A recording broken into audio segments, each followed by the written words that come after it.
नमस्कार। कैसे हैं आप सब? उम्मीद है बढ़िया होंगे। तो चलिए, आज हम पढ़ेंगे पॉलिटी का चैप्टर 5 जो कि है पंचायती राज। कक्षा 6 की पॉलिटी पढ़ रहे हैं। आपको पता होना चाहिए अगर आप हमसे कनेक्ट हो पा रहे हैं तो। और यदि आप हमारे चैनल पर पहली बार आ रहे हैं तो हमारे चैनल को सब्सक्राइब ज़रूर कर लें ताकि आप हमसे कनेक्ट हो सके और आपको काफ़ी सारे वीडियोज़ की नोटिफिकेशंस जो हैं वो आसानी से मिल सके, क्योंकि हमारा मेन उद्देश्य है हमारे एजुकेशन को, हमारी शिक्षा को, हमारे कंटेंट को आप तक पहुंचाना। तो वो आप तक तभी पहुंच पाएगा जब आप हमसे कनेक्ट हो पाएंगे और हमारे चैनल को सब्सक्राइब कर पाएंगे।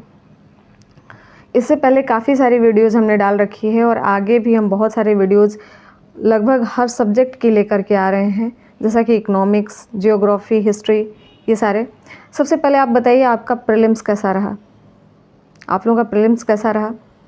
अगर अच्छा रहा तो बढ़िया है, और अगर अच्छा नहीं रहा तो कोई बात नहीं, लेट्स रीस्टार्ट। ओके, चलिए तो आइए देखते हैं। आज हम पंचायती राज पढ़ेंगे। पंचायती राज क्या है? पंचायती राज के 3 स्तर हैं: ग्राम पंचायत, पंचायत समिति और जिला परिषद। हमें लगता है कि हम सब इन तीनों से वाकिफ़ होंगे, क्योंकि हम में से बहुत सारे लोग गांव से आते हैं या गांव में रहे हैं। महात्मा गांधी का एक कथन था कि भारत की आत्मा गांव में निवास करती है। इसका मतलब ये था कि उस वक्त क्या अभी भी सबसे ज़्यादा जनता जो है ना गांव में या ग्रामीण क्षेत्र से आती है, लेकिन अभी तो लोग शहरों की तरफ पलायन कर रहे हैं और फिर से रिवर्स होगा। शहर में ठीक है, फैसिलिटीज़ तो हैं, लेकिन चैन नहीं है। कुछ मामलों में चैन नहीं है, शांति नहीं है, फिर से लोग गांव की तरफ भाग रहे हैं। तो अभी तो कुछ वक्त लगेगा, लेकिन फिर से रिवर्स होगा। चलिए खैर, तो मैं क्या कह रही थी कि इन तीनों शब्दों से हम लोग परिचित होंगे। या तो हम लोग गांव में रहते होंगे, इस तरह का लाइफ जिए होंगे तो परिचित होंगे, या फिर इसके बारे में पढ़े होंगे तो परिचित होंगे। तो आज हम इन्हीं के बारे में देखेंगे बहुत ही मोटे तौर पर, और बहुत ही छोटा सा टॉपिक है। इसमें कुछ बहुत इम्पॉर्टेंट चीज़ नहीं है। बस ये है कि हम चैप्टर वाइज चल रहे हैं, तो चैप्टर वाइज चैप्टर चलने के लिए हमें इसको भी लेना पड़ा। और छोटा तो है लेकिन इम्पॉर्टेंट है। हमारी शासन व्यवस्था है भाई, हमारे गांव की शासन व्यवस्था है, हमारे गांव की सामाजिक व्यवस्था है, हर व्यवस्था इससे जुड़ी हुई है, हमारे गांव का हर समस्या इससे जुड़ा हुआ है। तो ऐसा तो नहीं कह सकते हैं कि एकदम ही इम्पॉर्टेंट नहीं है, लेकिन इसमें बहुत ही कम बातें दी गई है और हम आज उतनी ही बातों को पढ़ेंगे, क्योंकि हम आज क्लास 6 के अकॉर्डिंग पढ़ रहे हैं। जिस टाइम हम ब्रॉड में पढ़ेंगे, हम 11th 12th पढ़ेंगे, तब हम जानेंगे। तो इसमें जो भी बातें दी गई हैं मोटे तौर पर। अब ग्राम पंचायत क्या होता है? ग्राम पंचायत में कभी कभी एक गांव भी आता है अगर उसकी आबादी ज़्यादा हो तो, और कभी कभी एक से अधिक गांव भी आते हैं। कई बार क्या होता है कि आसपास के जो गांव होते हैं जिनकी आबादी उतनी नहीं होती कि उनका एक पंचायत बनाया जा सके, तो उनको भी बगल वाले पंचायत में शामिल कर लिया जाता है। तो इस तरह से ग्राम पंचायत बनता है। और ग्राम पंचायत में एक ग्राम सभा होती है। उस पंचायत क्षेत्र के अंदर रहने वाले सभी वयस्कों के समूह को ग्राम सभा कहा जाता है। उनकी उम्र 18 वर्ष से अधिक होनी चाहिए और उनका नाम उस गांव की मतदाता सूची में होनी चाहिए। अब देखिए, अब ग्राम पंचायत जो होती है ना, वो ग्राम सभा के प्रति जवाबदेह होती है, क्योंकि ग्राम सभा ही उसे चुनती है। और वो तो कहे भाई हमने तुम्हें ये बनाया है, तुम हमारी समस्याओं का समाधान नहीं करोगे तो किस बात का फिर ग्राम पंचायत। ठीक, तो इसके कार्य क्या क्या हो जाएंगे? सड़क, नाली, स्कूल, बिजली, बीएसपी, बिजली, सड़क, पानी प्रॉब्लम, और जो भी सार्वजनिक भवन है, पानी के स्रोत हैं। कई जगह आप देखते हैं कि चापाकल से पानी नहीं आता है, सूख जाता है, उसके लिए तो पीने के पानी का जो भी प्रबंध है, हर तरह की, मतलब एक गांव से जुड़ी जो भी समस्याएं हैं उनका समाधान ग्राम सभा अपने ग्राम पंचायत से चाहती है। और दूसरा काम क्या हो जाएगा, कर लगाना, टैक्स इकट्ठे करना, सरकारी योजनाएं लागू करना, रोज़गार संबंधी जो भी सरकारी योजनाएं हैं वो ग्राम पंचायत ही लागू करती है अपने ग्राम सभा जो भी उसका क्षेत्र है उसमें, क्योंकि सरकार डायरेक्ट नहीं आता है उसे लागू करने के लिए।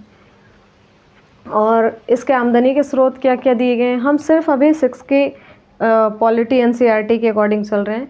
घरों और बाज़ारों से प्राप्त जो टैक्स होते हैं वो आमदनी के स्रोत होते हैं, या फिर जनपद एवं जिला पंचायत द्वारा विभिन्न योजनाओं के लिए मिलने वाला धन, जो जिसे हम फंड कहते हैं कि बहुत फंड खा रहे हो, काम वाम नहीं कर रहे हो। तो ऐसे किताबी भाषा में और जिम्मेदारी के तौर पर देखा जाए तो ग्राम पंचायत के बहुत सारे कार्य हैं। लेकिन अगर किसी भी, हम ग्राम पंचायत की बात नहीं करें, किसी भी स्तर पर अगर कोई अपने काम को, अपने कर्तव्य को ठीक ढंग से निभाए तो फिर गड़बड़ी पैदा होती ही नहीं है। लेकिन ये सिर्फ कहने की बातें हैं, सब किताबों में ही देखने को मिलती हैं। कई बार तो ग्राम पंचायत को मतलब समितियां बनाने का अधिकार होता है, जैसे दुग्ध उत्पादक समिति, इस टाइप की, जो गांव के विकास के लिए, गांव के समस्याओं संबंधी जो भी गांव के समस्या संबंधी जो भी उपाय हैं सुलझाने के लिए समितियां बनाती है ग्राम पंचायत। लेकिन इतना कौन करता है? मुझे तो लगता है कि किसी गांव में अगर किसी व्यक्ति को तो पता नहीं होता है कि हमारा प्रधान कौन है, हमारा सरपंच कौन है। इलेक्शन हो गया, अरे हो गया, 5 साल बाद फिर देखेंगे। एक सिग्नेचर करवाने जाओ तो बहुत भाव खाते हैं सब, कई जगह मैंने ऐसा सुना है। तो लेकिन ऐसा नहीं होना चाहिए। अगर आप कहीं कभी भी आपको इस व्यवस्था में सेवा का मौका मिलता है तो मुझे उम्मीद है कि आप इसे सुधार करेंगे और अपने कर्तव्य को समझेंगे। देखिए, ये ग्राम पंचायत जो होता है ना, कई वार्डों में बटा होता है और उनमें जो सदस्य चुने जाते हैं, प्रतिनिधि चुने जाते हैं हर वार्ड से, वो वार्ड पंच कहलाते हैं। वार्ड पंच और पंचायत के क्षेत्र के लोग जो हैं मिलकर सरपंच चुनते हैं। अब दूसरे स्तर पर आती है पंचायत समिति, या जिसे जनपद समिति भी कहते हैं। ये ब्लॉक स्तर पर आप एक तरह से समझ लीजिए। तो अब ब्लॉक स्तर पर जितना भी विकास का काम होगा, विकास खंड के जो भी समस्याएं होंगी, उस काम को कौन देखेगा? पंचायत समिति या जनपद समिति। तीसरा है जिला परिषद, जो कि जिला स्तर पर सभी योजनाएं बनाती है, सभी विकास की योजनाएं बनाती है, उन्हें लागू करती है, उसे जिला परिषद कहते हैं। तो ये था ओवरऑल हमारा पंचायती राज। और मुझे नहीं लगता है कि आज के दौर में, अभी आजकल, क्योंकि पंचायत एक वेब सीरीज़ है जो कि बहुत ही फेमस हुआ है और मुझे लगता है कि हर दूसरे घर में वो चलता ही है। तो मुझे नहीं लगता है कि इन सारे शब्दों से लोग अनजान होंगे। पंचायत का विनोद, प्रधान, सचिव जी, सबसे आप परिचित हैं। तो इस तरह से, खैर, हमें तो पढ़ाई के लिए इसकी ज़रूरत है, वेब सीरीज़ की नहीं। देखना चाहिए, एंटरटेनमेंट होना चाहिए, पर पढ़ाई होनी चाहिए। तो चलिए, आपको कैसी लगी हमारी वीडियो, आप हमें कमेंट कर ज़रूर बताएंगे। और क्या आपने कभी ग्राम सभा में भाग लिया है? भाग लिया है तो उसमें क्या क्या होता है, प्लीज़ हमें कमेंट कर ज़रूर बताइएगा। और वीडियो अच्छी लगी तो लाइक और शेयर ज़रूर कीजिएगा। चैनल को ज़रूर सब्सक्राइब कर लीजिए ताकि और भी एजुकेशनल अपडेट्स और मोटिवेशनल अपडेट्स आपको आसानी से मिलते रहें। Thank you.